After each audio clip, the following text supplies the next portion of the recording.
Hello friends, welcome to my channel ધમુસ kitchen and blog. આજે હું તમને એકદમ નવા અંદાજમાં અલગ રીતે જ એક એવો નાસ્તો બનાવીને બતાવીશ કે જો તમે એકવાર બનાવશો તો હંમેશા બનાવવાનું પસંદ કરશો. રેસિપી એટલી સરળ અને ટેસ્ટી છે કે નાના મોટા સૌને ઘરમાં ખૂબ જ પસંદ આવશે. વેજીટેબલ્સથી ભરપૂર આ નાસ્તો ખૂબ જ હેલ્ધી પણ છે. તો નાસ્તો બનાવવા માટે આપણે જોઈશે થોડા ઝીણા સમારેલા શાકભાજી. તો અહીંયા મેં ઝીણું સમારેલું ટમેટું છે એ લઈ લીધું છે. તો અહીંયા અડધું કેપ્સિકમ છે એને ઝીણું સમારી લીધું છે. અહીંયા એક નાની ડુંગળી છે એને પણ ઝીણી સમારીને લીધી છે. અને થોડી કોથમીર છે એને પણ ઝીણી સમારી લીધી છે.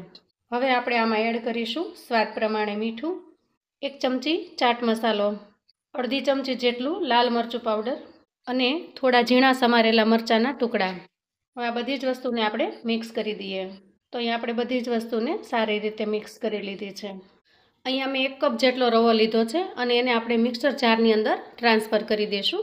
તો અહીંયા મેં 3 ચમચી જેટલું દહીં લીધું છે. તો દહીં છે એ ખાટું છે એટલે મેં ઓછું લીધું છે. જો તમારી પાસે મોળું દહીં હોય તો તમે 5 ચમચી જેટલું ઉમેરી શકો છો. તો હવે આપણે ગ્રાઇન્ડ કરી લઈએ. જરૂરિયાત મુજબ આપણે આમાં પાણી ઉમેરીશું. તો અહીંયા આપણે મિશ્રણને ગ્રાઇન્ડ કરી લીધું છે.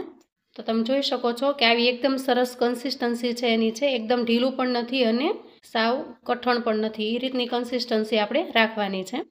તો અહીંયા બેટરને હું એક બાઉલની અંદર કાઢી લઉં છું. તો અહીંયા બેટર રેડી થઈ ગયું છે અને તમે એની કન્સિસ્ટન્સી જોઈ શકો છો. તો આપણે જેવી રીતે ઢોસાનું બેટર બનાવીએ એવી રીતનું બનાવવાનું છે.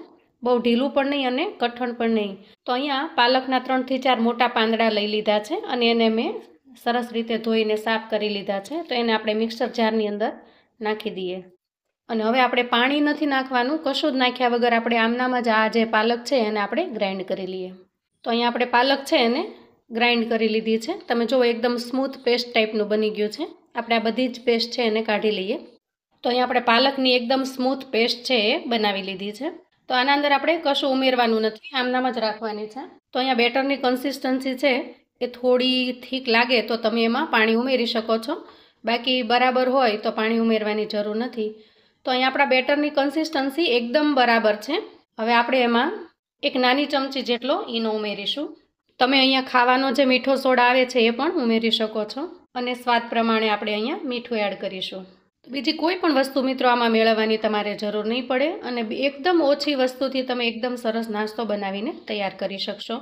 તો આ બધી જ વસ્તુને આપણે પહેલાં સારી રીતે મિક્સ કરી લઈએ.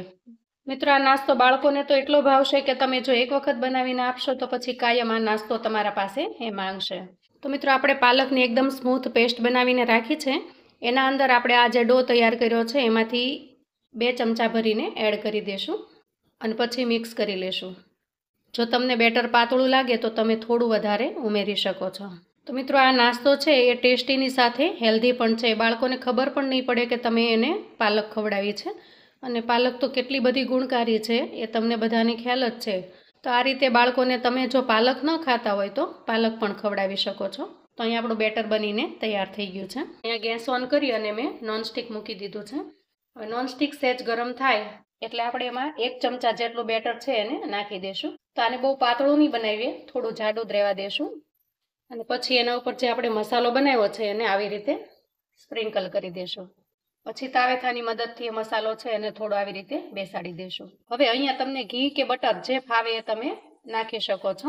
હું અહીંયા તેલ એડ કરું છું. તમે ઘી બટર કોઈ પણ વસ્તુ છે એ નાખી શકો છો. હવે નીચેની સાઈડ બરાબર ચડી જાય એટલે આપણે એની સાઈડ છે એને ચેન્જ કરશું આ રીતે. અને થોડું આવી રીતે પ્રેસ કરશું જેથી નીચે છે એ બધો મસાલો ચડી જાય. તો તમે જોઈ શકો છો કે નીચે પણ એકદમ સારી રીતે ચડી ગયું છે. હવે આપણે થોડું પનીર છે એના પર સ્પ્રિંકલ કરી દઈએ અને આને ડીશમાં લઈ લઈએ. હવે આપણે જે પાલકનું બેટર બનાવીને તૈયાર રાખ્યું છે એને એડ કરીશું.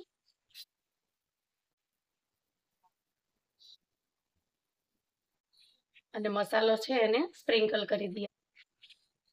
તો મિત્રો આ રીતે બનાવીને આપશો તો બાળકો છે એ પીઝા બર્ગરને પણ ભૂલી જશે અને આ નાસ્તો જ માંગશે તમારી પાસે. નાસ્તો એકદમ યુનિક અને ટેસ્ટી પણ છે. આની સાઈડ આપણે ચેન્જ કરી લઈએ. તો આ જે કિનારી છે એ સહેજ અમથી ચડી ગયેલી લાગે એટલે આપણે એની સાઈડ છે એને ચેન્જ કરી દઈશું. હવે આના ઉપર આપણે પનીર છે એને સ્પ્રિંકલ કરી દઈએ. તો અહીંયા તમે ચીઝનો પણ ઉપયોગ કરી શકો છો. ચીઝથી પણ ખૂબ જ સરસ લાગે છે. પનીર કે જે કાંઈ તમારી પાસે અવેલેબલ હોય એ તમે નાખી શકો છો. હવે આપણે આને લઈ લેશું. તો અહીંયા વ્હાઈટ પડ ઉપર ગ્રીન પડ છે એને આપણે મૂકી દઈએ અને સેટ કરી દઈએ. તો જે રીતે આપણે બંને પડ બનાવ્યા એ જ રીતે આપણે આ ત્રીજા પડને પણ સારી રીતે તૈયાર કરી લઈએ. તો એને આપણે આના ઉપર આવી રીતે ઊંધું મૂકી દેવાનું છે, આ રીતે, અને પછી પ્રેસ કરી દેવાનું છે. તો મિત્રો તૈયાર છે આપણો સુપર ટેસ્ટી એવો નાસ્તો. હવે આપણે એને કટ કરી લઈએ. તો બાળકોને ટિફિન બોક્સમાં કે સાંજે ભૂખ લાગે ત્યારે તમે જો આ નાસ્તો બનાવીને દેશો તો એકદમ યુનિક અને અલગ આ નાસ્તો બાળકોને ખૂબ જ પસંદ આવશે. અને કોઈ પણને બનાવીને ખવડાવશો એ તમારા વખાણ કરતા નહીં થાકે એવો સરસ બનીને તૈયાર થાય છે. તો મિત્રો એકદમ ટેસ્ટી અને ખૂબ જ યુનિક એવો આપણા નાસ્તો બનીને તૈયાર થયો છે. સેન્ડવિચ ટાઈપ બનતો આ નાસ્તો બાળકોને ખૂબ જ પસંદ આવે છે. તો બાળકોને આવી રીતે એકદમ યુનિક અને અલગ રીતથી ટેસ્ટી અને સાથે સાથે હેલ્ધી નાસ્તો પણ તમે બનાવીને આપી શકો છો. તો આ રીતે જો બનાવીને આપશો તો એના અંદર તમે પાલક અને બીજા ઘણા બધા શાકભાજી છે એ તમે એડ કરીને પણ બનાવી શકો છો. અને તમે ચાની સાથે કે ટોમેટો કેચઅપની સાથે પીરસી શકો છો. ખૂબ જ મસ્ત લાગે છે, ને એમને એકલી ખાશો તો પણ ખૂબ જ ટેસ્ટી અને યમી લાગે છે. તો મિત્રો આવું અવનવું જાણવા માટે ચેનલ પર જો તમે નવા છો તો ચેનલને સબસ્ક્રાઈબ કરો, વિડીયો ગમે તો લાઈક અને શેર કરો. તો તમારા સગા સંબંધી મિત્રોને પણ આ રેસિપી મોકલી આપો જેથી એ લોકો પણ આવું સરસ મજાનો નવો નાસ્તો બનાવીને તૈયાર કરી શકે. મને કોમેન્ટમાં ચોક્કસ જણાવજો મિત્રો કે તમને આજની આ રેસિપી કેવી લાગી છે. તો ફરી મળીએ એક નવી રેસિપી સાથે. ત્યાં સુધી આવજો મિત્રો.